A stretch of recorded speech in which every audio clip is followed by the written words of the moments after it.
Hi guys, it's Miss Heather. I'm going to start reading the new book we're going to read for this quarter. It's called Because of Winn, Dixie by Kate DiCamillo. Chapter 1. My name is Indian Opal Buloni, and last summer my daddy, the preacher, sent me to the store for a box of macaroni and cheese, some white rice, and 2 tomatoes, and I came back with a dog. This is what happened. I walked into the produce section of the Winn-Dixie grocery store to pick out my 2 tomatoes, and I almost bumped right into the store manager. He was standing there all red-faced, screaming and waving his arms around. "Who let a dog in here?" he kept on shouting. "Who let a dirty dog in here?" At first, I didn't see a dog.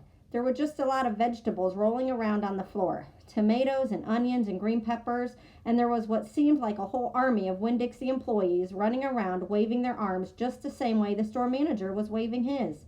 And then the dog came running around the corner. He was a big dog and ugly, and he looked like he was having a real good time. His tongue was hanging out and he was wagging his tail. He skidded to a stop and smiled right at me. I had never before in my life seen a dog smile, but that is what he did. He pulled back his lips and showed me all his teeth. Then he wagged his tail so hard that he knocked some oranges off a display, and they went rolling everywhere, mixing in with the tomatoes and onions and green peppers. The manager screamed, "Somebody grab that dog!" The dog went running over to the manager, wagging his tail and smiling. He stood up on his hind legs.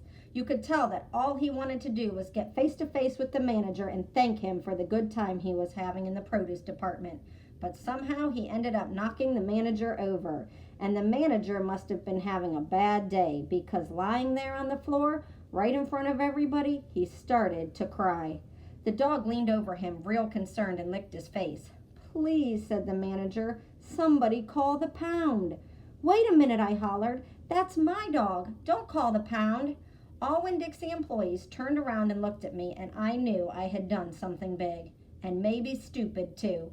But I couldn't help it. I couldn't let that dog go to the pound. "Here, boy," I said. The dog stopped licking the manager's face and put his ears up in the air and looked at me, like he was trying to remember where he knew me from. "Here, boy," I said again. And then I figured that dog was probably just like everybody else in the world, that he would want to get called by a name, only I didn't know what his name was, so I just said the first thing that came into my head. I said, "Here, Winn-Dixie," and that dog came trotting over to me just like he'd been doing it his whole life. The manager sat up and gave me a hard stare, like maybe I was making fun of him. "It's his name," I said, "honest." The manager said, "Don't you know not to bring a dog into a grocery store?" "Yes, sir," I told him. "He got in by mistake. I'm sorry. It won't happen again." "Come on, Winn-Dixie," I said to the dog.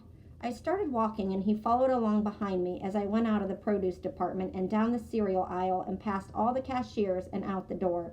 Once we were safe outside, I checked him over real careful, and he didn't look that good. He was big but skinny. You could see his ribs, and there were bald patches all over him, places where he didn't have any fur at all.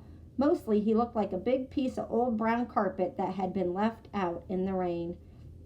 "You're a mess," I told him. "I bet you don't belong to anybody." He smiled at me. He did that thing again where he pulled back his lips and showed me his teeth.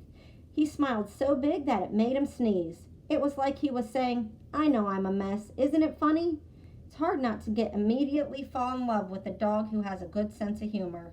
"Come on," I told him. "Let's see what the preacher has to say about you." And the two of us, me and Winn-Dixie, started walking home.